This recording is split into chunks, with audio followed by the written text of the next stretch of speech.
Cleanouts by G Bella is a full-service cleanout business offering cleanouts for offices, homes, commercial buildings, estate sales, attics, basements, storage units, and much, much more. They will remove carpeting, wood or metal sheds, above-ground pools, wood or metal swing sets, and scrap metal. They basically do it all. They'll remove any trash you have, and they're very, very reliable and very easy to get in touch with. Cleanouts by G Bella also offers rekeying services for foreclosed properties. So if you're in the REO business or the foreclosure business of real estate, they're definitely going to be somebody you want to keep on your contact list. They are fully licensed and insured company, available for any of your property preservation or cleanout needs, working with many realtors and attorneys throughout the state of New Jersey. For a free estimate, contact Frank at 908-296-8519 and check them out on Facebook and YouTube at Cleanouts by G Bella. Again, it's 908-296-8519. Give them a call today. Our second sponsor for this episode is Garden State Water Heater Company.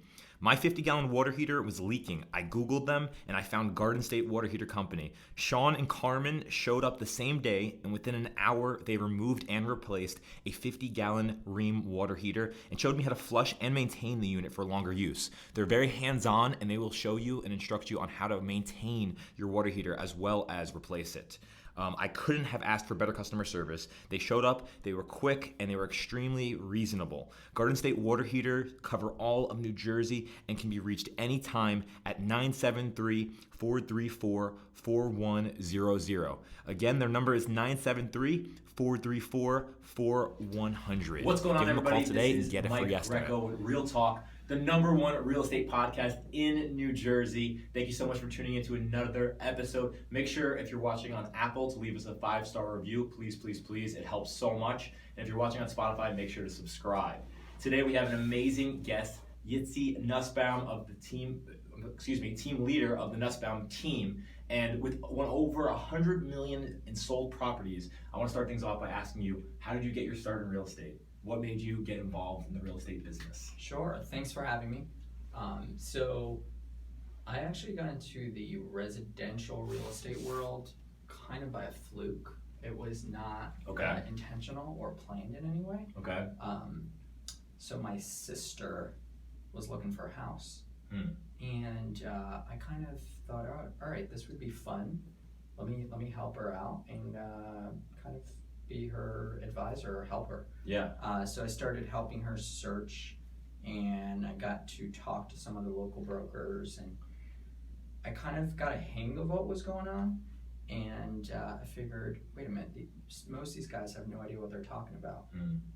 This is a great industry. Let me jump into it. Yeah. Fast forward, I got into it, and I think we're holding by like 200 or something homes by now. Same. So, you know, things happen really quickly. But the thing that most people don't know about me, I'm not even from this country. Right. I think you were telling me this before. Yeah. So it definitely happened by fluke. Right. Yeah. So tell everybody where you're from, your background. Definitely. So I grew up in Israel. I was there till I was about 16, 17 years old. Then I moved here, went here for about 2 years to school, and dabbled in some industries until I found my calling in real estate. Right. The thing looking back, I get this a lot, is people ask me like the #1 thing, like what do I think is like the most important thing in real estate? I'd say to that, knowing your value and knowing what you're bringing to the table that no one else, like knowing your niche that no one else is bringing to the table. Focusing in on like what your strength is and what you're Doubling good at. down on that. Okay, Yep. Gotcha. So, like you said, you just hopped into real estate just to find a house for your sister, you said? That's how it started out. But That's so then crazy. I found myself, You enjoyed getting it. licensed, and I enjoyed a lot of it. Yeah. What were you doing before? Like what kind of stuff were you dabbling in? So I was in the nursing home industry for about a year. It's a lot more corporate. Yeah. So there's a lot of governmental controls, different things. Real estate sales. I realized that sales is really where my Right. my headspace is, where I am. Gotcha. So that's what made me jump into it. Okay, cool. And how old were you when you started? Because I remember you saying you were really young. I believe I was 19. Jeez, how old are you now? 24. 24, okay. Yeah. Okay, and now something I wanted to talk to you about, because I definitely have faced this. Starting real estate so young, what kind of obstacles did you face? And, did people not take you seriously, when it comes to listing a house, which is like a huge responsibility? So that's a very good question. The thing that I try to make clear is that I didn't get listings till much later on in the game. The first, I'd say, definitely a year, maybe even a year and a half, I was just grinding buyers. I was literally representing buyers and ultimately figuring out, all right, what am I bringing value to the table with? Yeah. And I think the value that I brought to the table immediately was I found an area that I like and I mastered it. I figured out, all right, I want to know everything going on in this neighborhood. I studied it. I looked at the hot sheets every day. Yeah. I knew the ins and outs, what's selling, what's not selling, the stats, the numbers, crunching numbers. That's my life. Like I just literally made that Right. area my life. And essentially you become the local hyper local Specialist in the area. of that specific area. And then you could start growing into different areas. We're in a world today that people don't want generalists. They want specialists. Yeah. They want experts in a certain industry, Right. certain specialty. Right. So that's kind of where it started. And at that point, when you are an expert in a certain area, or a certain clientele, or veterans, or different first-time home buyers, it could be so many different things. Waterfront experts, different things. And then you could compete against anyone else because you bring something to the table that no one else brings. Right. Does that make sense? Yeah, because you have knowledge, you did the research, you know the area, and that actually was one of my questions, so it kind of leads into that perfectly, which was, what kind of advice would you give to a new agent who is running all around, taking deals wherever they can get the deal, versus the mentality of specializing in an area, targeting that area, and really focusing in to be that specialized agent? So that's a great question. The answer to that is, the question is, does someone want to make money quick? Yeah. Or does someone want to be in business and build a business? Mm-hmm. If you're looking to make money quick, I can give you some tips. If you're looking to build a brand, build a business that's scalable, measurable, and has a growth potential, very different. Yeah. So if someone's looking to make money quick, grab whatever you can. Right. Not sustainable, not predictable, everything's chaos. If someone's looking to build a scalable, predictable business where there is a future of people coming to you instead of you having to chase business, then it's creating a value proposition, creating a niche, an expertise, a standard, something that people are coming to you over anyone else. It could be your marketing is friggin' on point. Which yours is. It could be a lot of things. Yeah. Now it could be multiple different things, and then you are attracting multiple different clienteles of people. It could be so many different things. It could be a location. It could be a type of clientele. It could be type of homes. So many different things. And if you create that, at a certain point, the business is coming to you instead of you going after business. Which is what everybody wants. That's the model. Yeah. So target what you're interested in or what you're good at, double down on it is basically the advice you're giving. Exactly. Okay. If you don't know your target, you're going nowhere. You're behind the 8 ball. Exactly. So do you remember your first deal, your first transaction? Yes. My first deal, I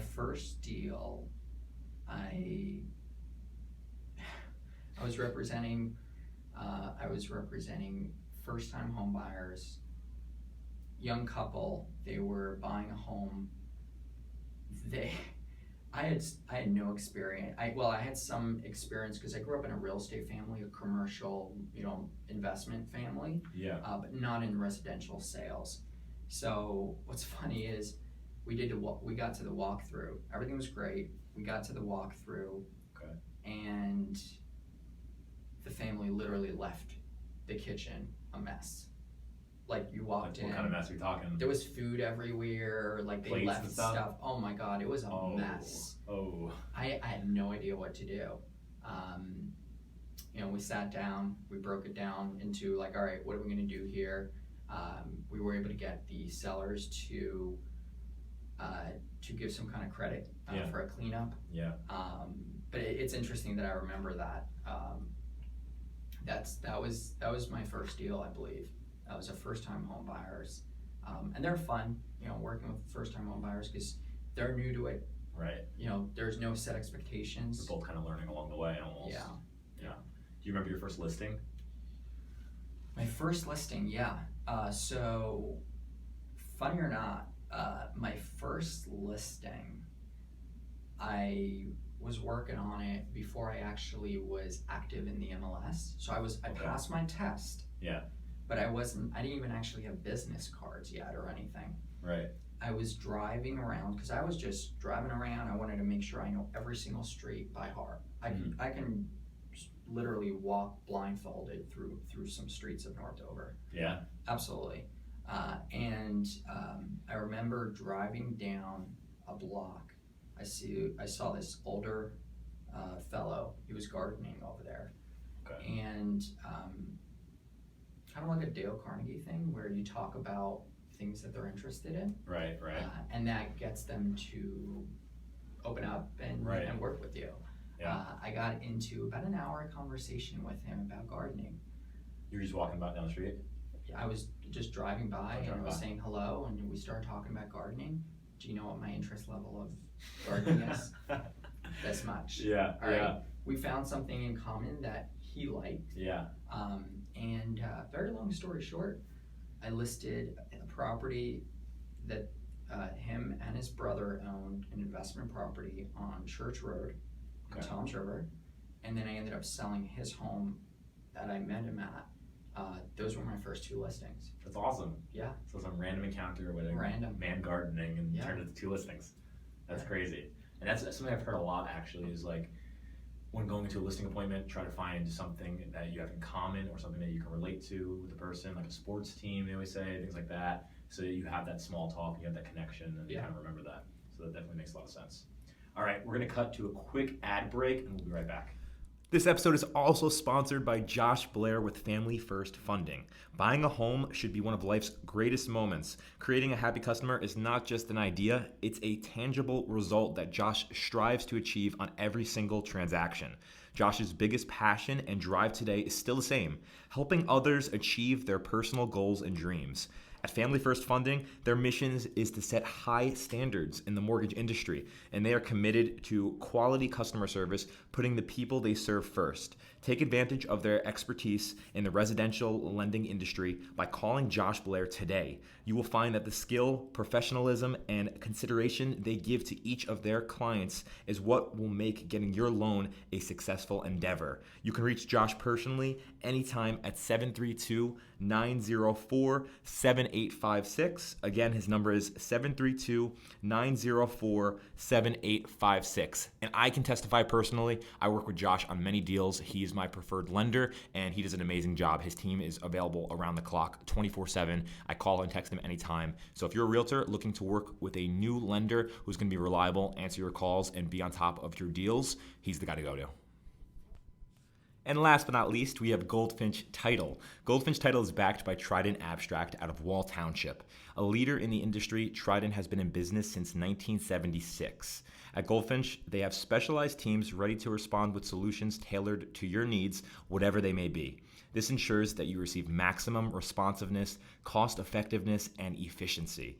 In partnership with their growing networks of offices around the globe, they have the flexibility to service national and multinational customers. Communication is key, and from the moment your offer is accepted, Goldfinch representatives will walk you through every step of the process. I can personally vet for them as well. I've worked with them on many deals. They work with my preferred attorney, and I've had nothing but a pleasure working with them, and every transaction that's in their hands has gone extremely smooth.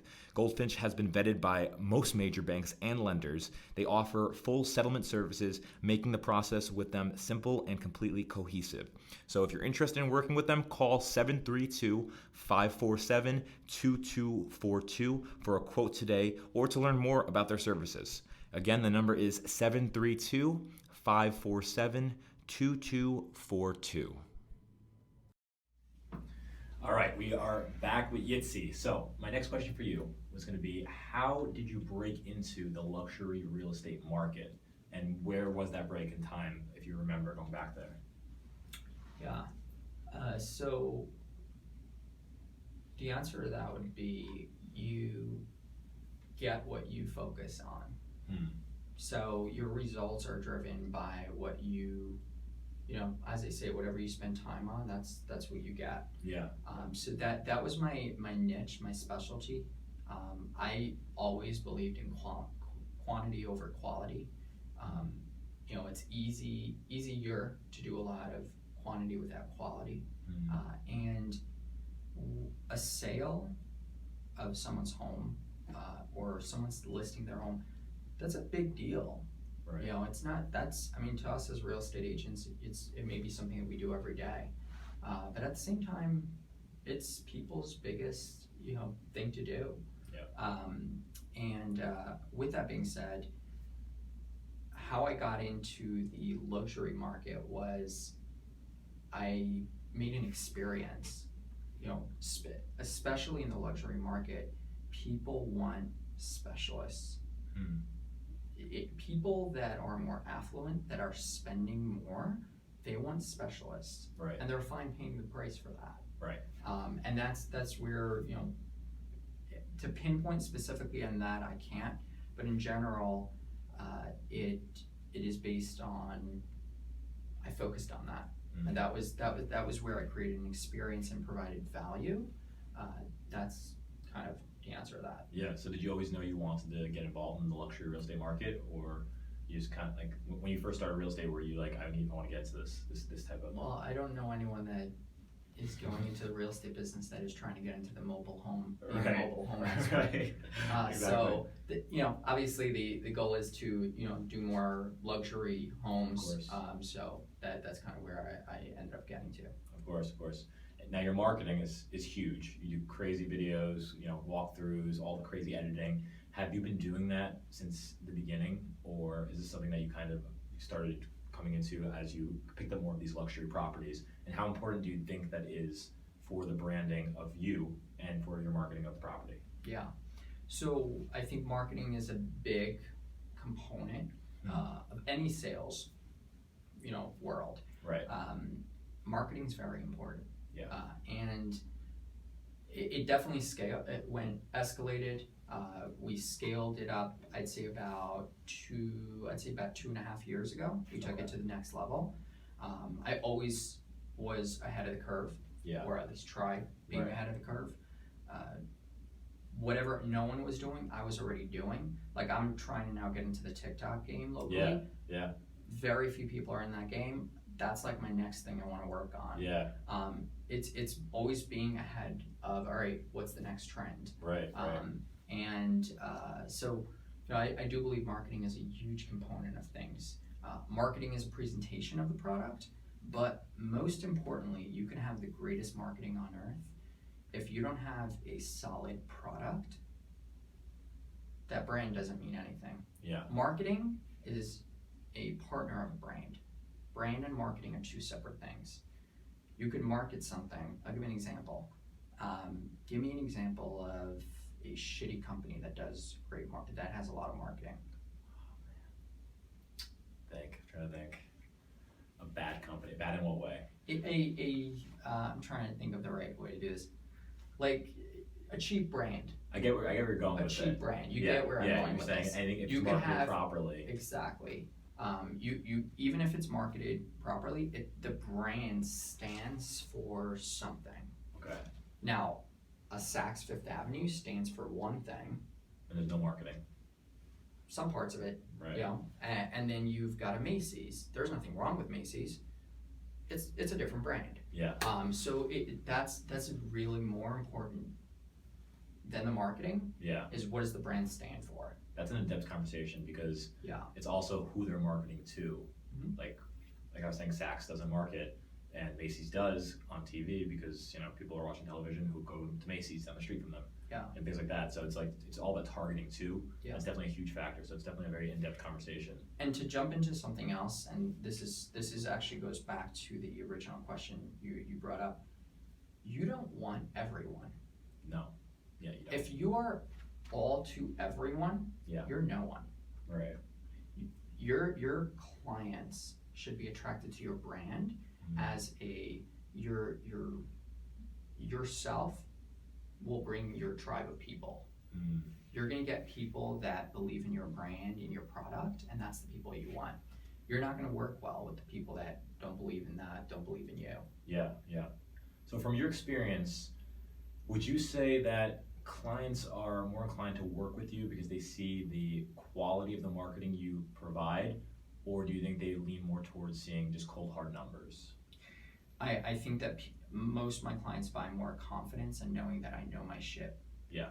That's. I mean, you do both. Probably you do both sides. Yeah. So it's that I think is a more important component than marketing. Yeah. Okay. Gotcha. Because that's what people are buying. People are buying confidence, trust.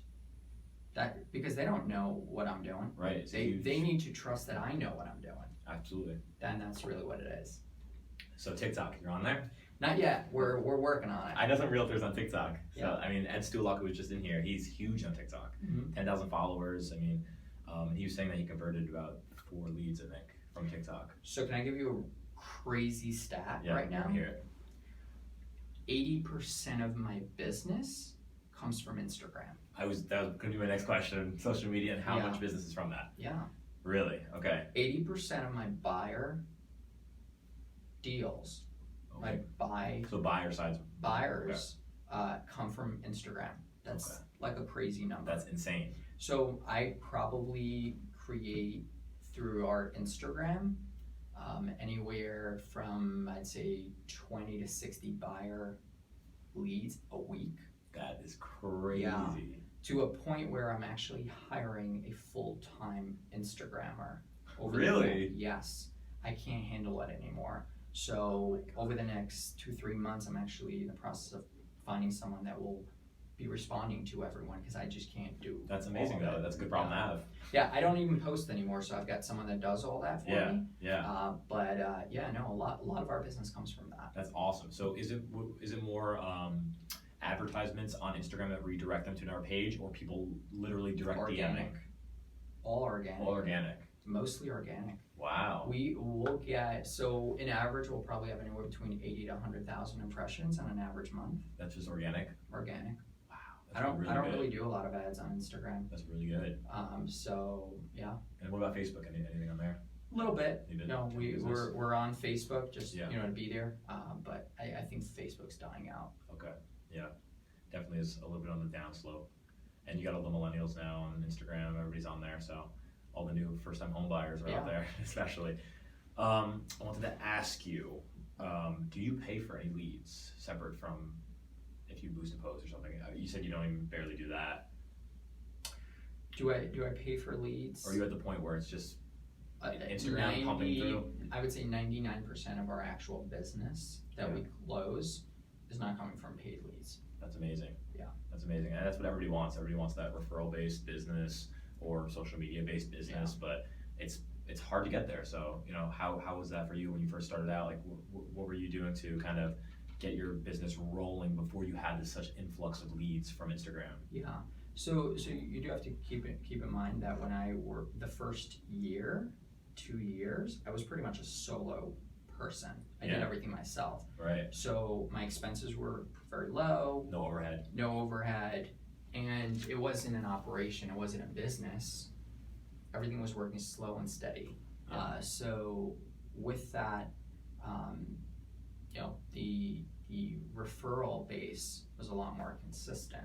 Mm-hmm. Now turning it into our team and the team that we grew, it's more of a business, Yeah. and we have full operation going with a lot of systems. That's amazing. So that's kind of to a point where we got to, and there's a lot of leads from different places coming in. Yeah, you had a ton of growth. I mean, it's only been a few years from when you started, Yeah. and you're huge now in the Toms River area. And this is 80% is crazy. It's a great number. How is it adjusting to it's growing so fast, so quickly almost, or did it not feel quickly? Was it more of a gradual climb? I definitely think it's growing, steady, but it's growing. The biggest challenge for myself right now is I don't want to grow anymore right now. Okay. Like I'm trying to slow this down a little Yeah. because the most important thing for me is quality. Right.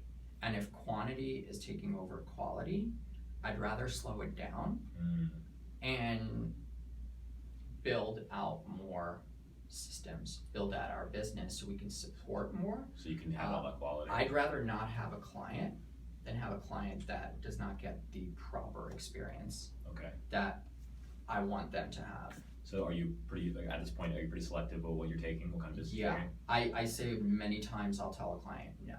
Wow. Many times. Well, listen, that's a good place to be at. Yeah. And then once you build those systems and you have that quality control, then you can start taking it all on. But yeah, it's a lot. That's a lot of leads to be managing. Yeah.